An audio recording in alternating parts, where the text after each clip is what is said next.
ನಮಸ್ಕಾರ ಎಲ್ಲರಿಗೂ. I am Varsha RS and today I am with Dr. Devegowda sir from Sri Ortho and Trauma Center. Sir, Yeshasvini scheme ಮತ್ತೆ ಅರ್ಜಿ open ಆಗಿದೆ ಅಂತ ಗೊತ್ತಾಯ್ತು. ಈ ಯಶಸ್ವಿನಿ ಸ್ಕೀಮ್ ಅಂದ್ರೆ ಏನು ಸರ್? ಯಶಸ್ವಿನಿ ಸ್ಕೀಮ್ ಬೇಸಿಕಲಿ ಇದು ರೈತರು ಹಾಗೂ ಸೊಸೈಟಿ ಮೆಂಬರ್ಸ್ ಇರ್ತಾರೆ, ಅವ್ರಿಗೋಸ್ಕರ ಒಂದು ಸ್ಪೆಷಲ್ ಸ್ಕೀಮ್ ಆಗಿದ್ದು, ಇದರಲ್ಲಿ 5 ಲಕ್ಷವರೆಗೂ ಅವರು ಉಚಿತವಾಗಿ ಚಿಕಿತ್ಸೆನ ಪಡ್ಕೋಬಹುದು. ಈ ಸ್ಕೀಮ್ ಅನ್ನ ಪ್ರೈವೇಟ್ ಆಗಿರ್ಬೋದು, ಗೌರ್ಮೆಂಟ್ ಆಗಿರ್ಬೋದು, ಎರಡೂ ಆಸ್ಪತ್ರೆಗಳು ಅಪ್ಲೈ ಮಾಡ್ಕೋಬಹುದು. ಈ ಸ್ಕೀಮ್ ಮೇಜರ್ ಆಗಿ ರೈತರು ಹಾಗೂ ಅವ್ರ ಕುಟುಂಬದವರಿಗೆ, ಇದಲ್ಲದೆ ಪ್ರೈವೇಟ್ ಜಾಬ್ ದಲ್ಲಿರುವಂತಹ ಫ್ಯಾಮಿಲಿಗಳಿಗೆ ಅವರಿಗೆ ಸ್ಯಾಲರಿ 30,000ಗಿಂತ ಕಡಿಮೆ ಇರಬೇಕು ಮತ್ತು ಅವರು ಸೊಸೈಟಿ ಮೆಂಬರ್ ಆಗಿರಬೇಕು.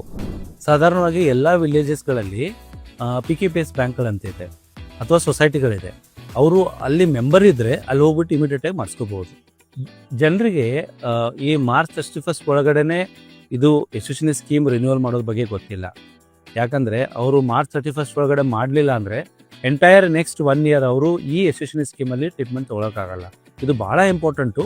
ನಿಮ್ಮ ಫ್ಯಾಮಿಲಿ ಆಗಿರ್ಬೋದು ಅಥವಾ ನಿಮ್ಮ ಊರಲ್ಲಿರೋ ಯಾವುದೇ ಫ್ಯಾಮಿಲಿಗಳಿಗೆ ಈ ಯಶಸ್ವಿನಿ ಕಾರ್ಡನ್ನು ರಿನ್ಯೂ ಮಾಡ್ಕೊಳ್ಬೇಕು ಅನ್ನೋದು ನೀವು ಹೇಳೋದು ಅದೇ ಇಂಪಾರ್ಟೆಂಟ್ ಇರೋದು. ಅರ್ಜಿ ಆಲ್ರೆಡಿ ಆರಂಭವಾಗಿದೆ. You can avail this till March 31st.